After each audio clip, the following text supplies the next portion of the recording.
반갑습니다. 혜연입니다. 오늘은 2025년도 삼재띠에 대해서 말씀을 드리고자 합니다. 우리가 흔히 삼재라고 하면 굉장히 두려워하거나 겁내거나 또 무서워하거나 또 이런저런 일들이 생기면 어쩌지 또 이런 불안감에 시달리게 됩니다. 그러나 삼재띠라고 해서 무조건 걱정을 하실 필요는 없습니다. 우리가 미리 알고 대처만 하면 어느 정도 이런 풍파나 부딪힘을 피해갈 수 있기 때문입니다. 먼저 토끼띠는 평소보다 건강에 조금 더 소홀하지 말고 훨씬 더 진지하게 임하라, 이런 것이 먼저 들어옵니다. 즉 이제 건강관리에 철두철미해야 되고, 또 말을 하거나 어떤 사람에게 어떤 행위를 할 때 굉장히 신중해야 된다. 내가 한 번 생각하고 말을 했다면 이번 연도에는 2번은 생각하고 이야기를 해야 된다. 그리고 이 토끼띠 분들이 원래 한마디 한마디를 툭툭 내뱉는 게 아니라 원래 생각을 합니다. 생각을 굉장히 신중하게 하고 하는 편인데도 불구하고 삼재이기 때문에 한 2번, 3번은 더 생각해야 된다는 것입니다. 그래야 나중에 내가 받는 역화살이 없습니다. 그래서 이런 말 한마디에 내가 구설에 휘말릴 수도 있고 혹은 소송이나 관재수에 얽힐 수가 있기 때문에 이 부분들을 조심해야 된다, 이게 있고요. 또 양띠 분들이 계시죠. 양띠 분들은 새로운 인연들을 많이 만나게 될 겁니다. 또 이제 이런 새로운 인연에 자신감이 생겨서 많은 것들을 공개할 수가 있어요.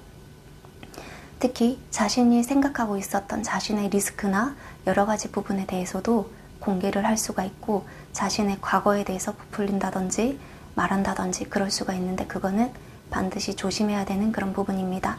또 이제 또 특히나 빠르게 해결해야 되는 그런 부분들은 최대한 내가 인내심을 가지고 헤쳐나가야 됩니다. 그래야 재정이나 금전적인 부분에서 손해를 입지 않는다, 이게 있고요. 또 돼지띠가 계시죠.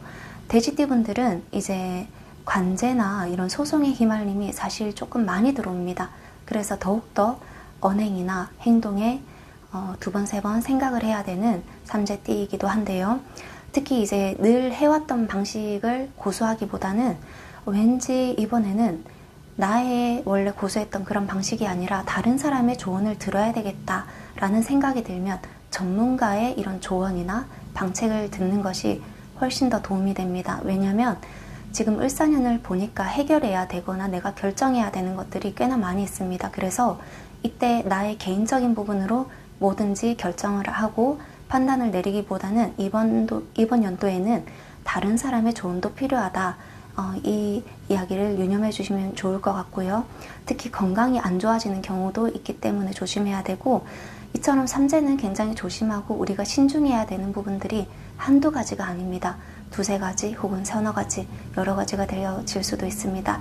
그러나 다 안 좋은 것이 아니라 이 삼재가 오히려 복으로 돌아서 복삼재로 들어오기도 하기 때문에 너무 불안해하거나 두려워하시지 마시고, 내가 말만 조심하고 언행만 조심하고 행위만 조심하게 된다면 오히려 내가 복으로서 그 삼재를 받을 수도 있다. 이 점을 유념해 주시면 좋을 것 같습니다. 최대한 인내심을 가지고 신중하게 무엇이든 헤쳐나가면 좋을 것 같습니다.